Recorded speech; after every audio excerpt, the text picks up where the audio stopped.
Estamos de volta com o programa Questão de Direito.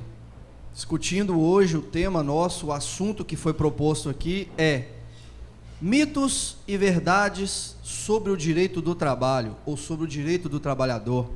Continuamos aqui com o professor Elbert, com a nossa aluna do curso de Direito, Shirley, do 6º período, e nós encerramos o primeiro bloco falando sobre as dificuldades enfrentadas pelo trabalhador. E é importante a gente esclarecer aqui para você que nos assiste, para os alunos que estão aqui, para os nossos convidados, que quando nós debatemos o direito do trabalho, na verdade nós não olhamos com foco somente no trabalhador, porque também as empresas precisam se preparar, as empresas precisam se precaver, porque nós temos uma legislação que alguns dizem que é engessada, e esse engessamento traz um prejuízo. Eu já ouvi muitas vezes aí, nós temos alunos aqui que são empregadores, assim como nós temos alunos que são empregados, e eu já vi aluno, empregador, dizer que a carga tributária, que a legislação trabalhista seria o maior entrave para o desenvolvimento do direito do trabalho, bem como já vimos também alguns alunos dizendo que, na verdade, a legislação trabalhista ela é necessária, sim, do ponto de vista de se proteger aquele que é mais fraco, mas era necessário que ela fosse um pouco flexibilizada. E aí surge a dúvida: o que seria flexibilização? Ou como eu posso trabalhar a flexibilização? Ou até uma outra pergunta: é possível a flexibilização do direito do trabalho no Brasil? Eu queria começar aqui do ponto de vista do acadêmico do direito. Como você vê, Shirley, essa questão da flexibilização das leis trabalhistas? Isso de fato é necessário? De fato, se houvesse, resolveria todos os problemas? Ou criaria, na verdade, alguns outros problemas, aí, fatos novos aí, que teriam que ser enfrentados aí pela população e pelo legislador brasileiro? Quanto ao poder ou não, vou deixar para o nosso professor, que é o técnico, responder sobre o assunto. Mas quanto a flexibilizar, eu acho interessante que flexibilize convidando o trabalhador para discutir junto, através de conferências, né, que é o momento de conferir o que deu certo e o que não está funcionando, onde está o trabalhador, está o empregador, juntos, para discutir aquilo que está funcionando, o que precisa mudar, para que juntos, porque quando você decide junto, você sabe por que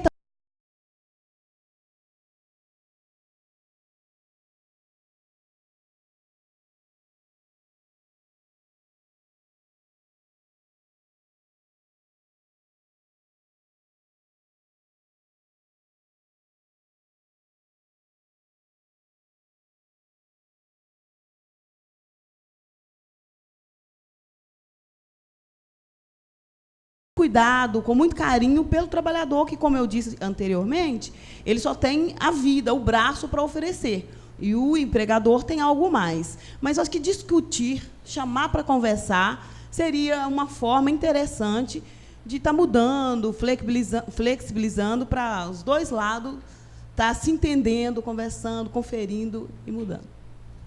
Interessante a gente analisar a colocação da nossa aluna aqui presente, do ponto de vista de que todo contrato ele precisa ser discutido, todo contrato ele precisa ter a participação das duas partes, e quando se propõe essa flexibilização, a ideia central é de fato de uma conversa.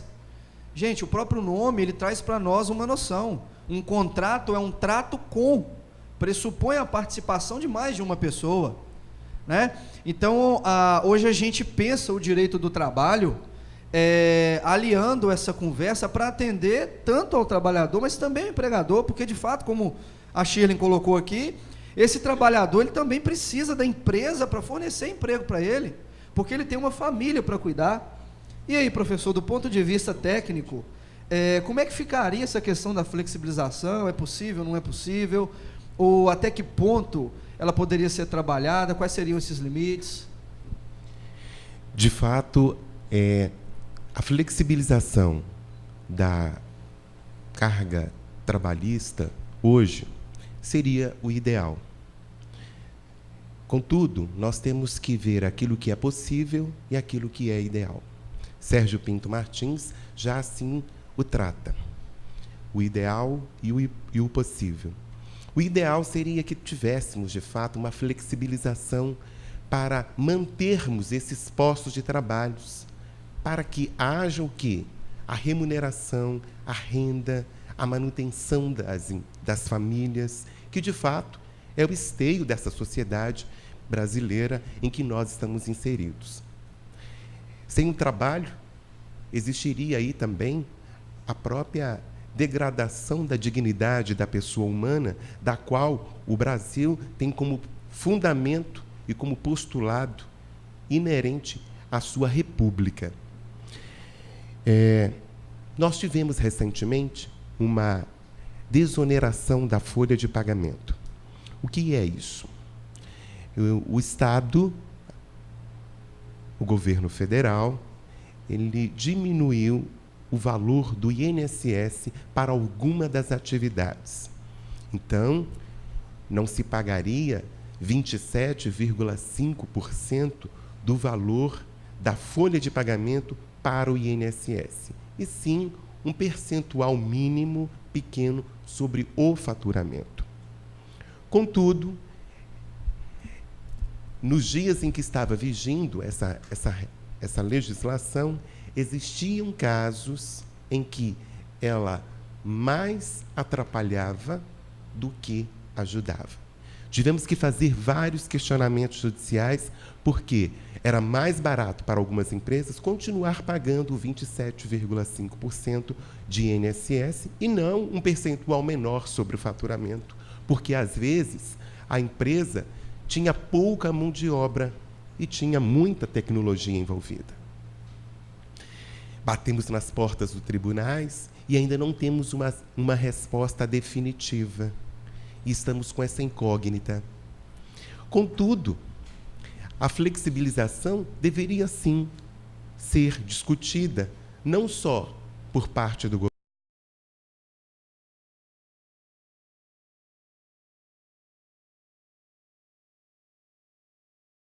da teoria do agir comunicativo que Habermas sempre traz como fundamento básico e que é a dialética que Paulo Freire vai sempre falar conosco através dessa discussão.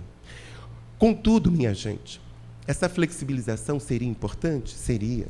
Seria necessário aí termos uma redução do INSS? Sim, seria interessante.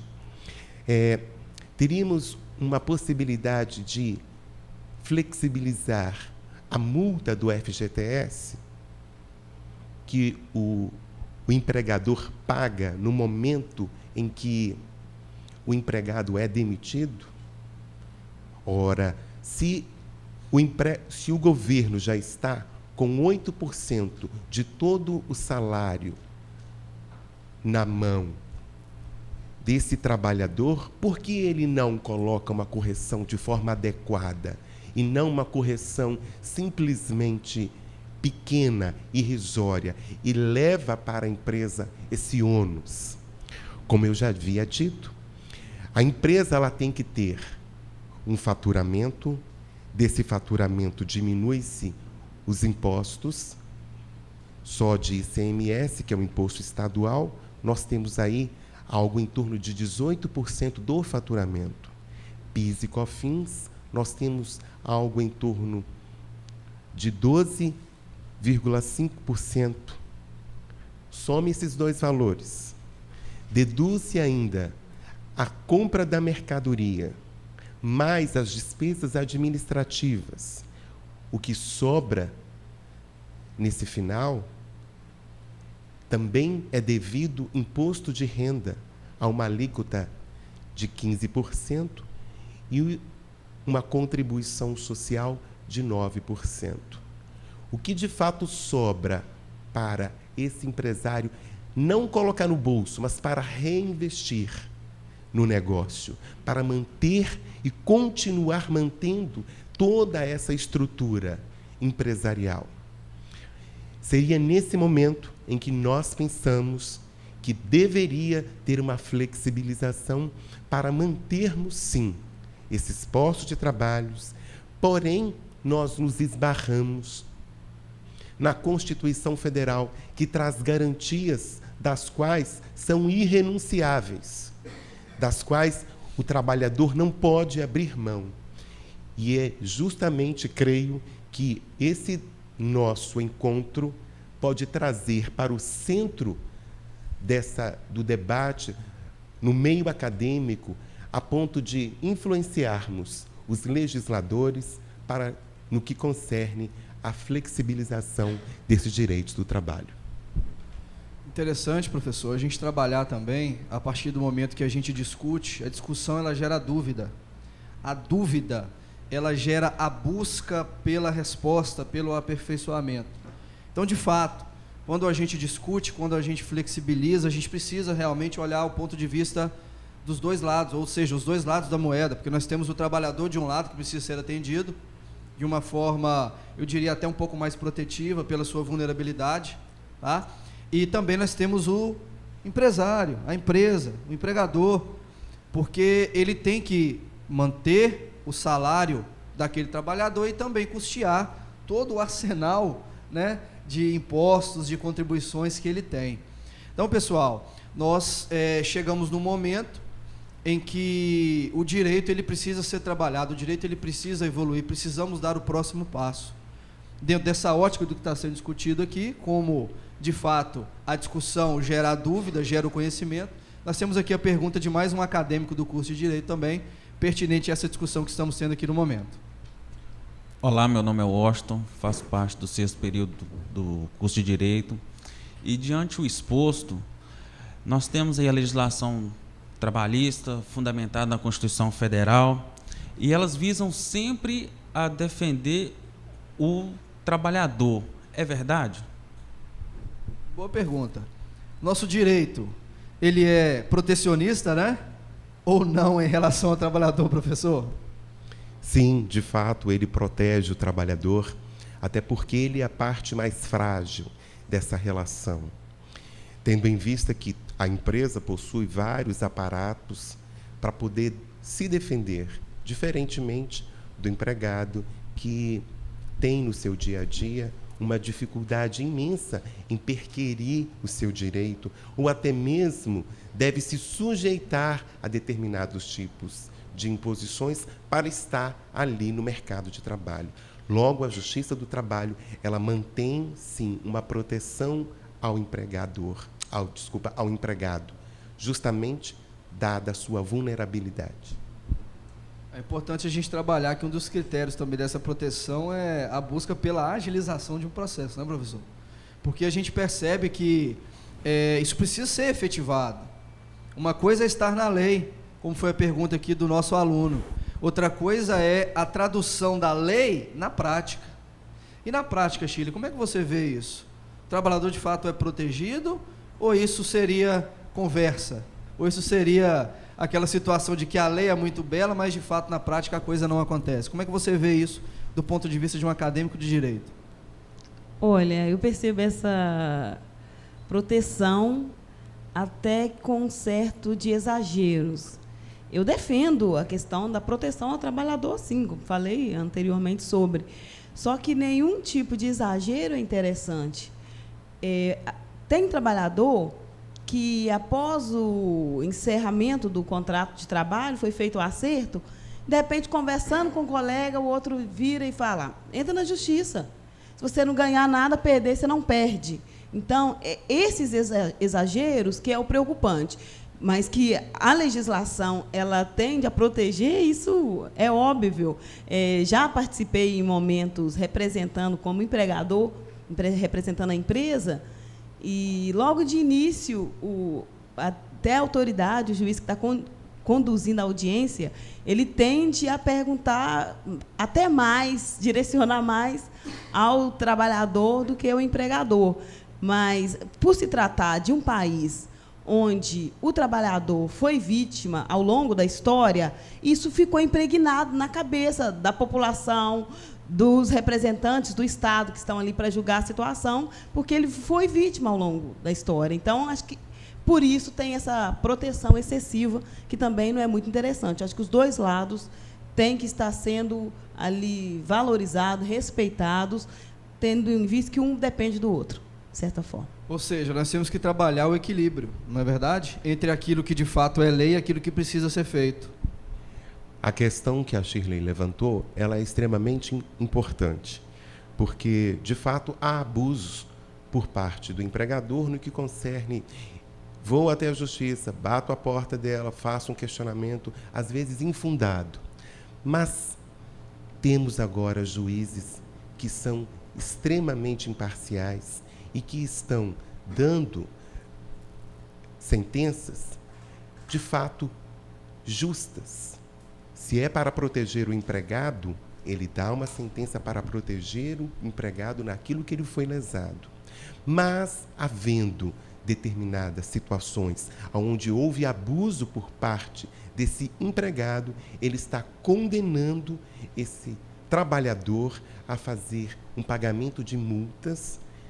Por quê? Porque a litigância de má-fé, ou seja, eu pedir um direito aonde não é devido, temos juízes, inclusive em Governador Valadares, que estão multando e dando a litigância de má-fé. Por quê? Porque isso não pode acontecer no atual cenário brasileiro. Se o professor Douglas me permite, Fique à vontade. Fico super feliz com a notícia que eu acabo de ouvir. Eu sempre me preocupei com isso, porque tem o litigante de má-fé na Justiça do Trabalho, sempre. E tem casos em que a lei prevê que ele argumentou e o empregador tem o dever de provar que aquilo não é verdade. E, às vezes, o empregador não dá conta, por exemplo, a questão da hora extra, o caderno de ponto. Ele alegou e o empregador era caderno, porque é uma empresa menor, o caderno foi extraviado. Aí o empregador acaba pagando algo que o outro alegou e que nem, às vezes, nem era verdade. Então, essa questão, eu sempre me preocupei. Uma hora, esse litigante de má-fé, ele tem que ser punido para isso acabar. E eu fico muito feliz com essa notícia que já está acontecendo, inclusive aqui na nossa comarca. Exatamente. Muito interessante essa discussão. Nós vamos agora para mais um intervalo e voltamos já já. Não saia daí.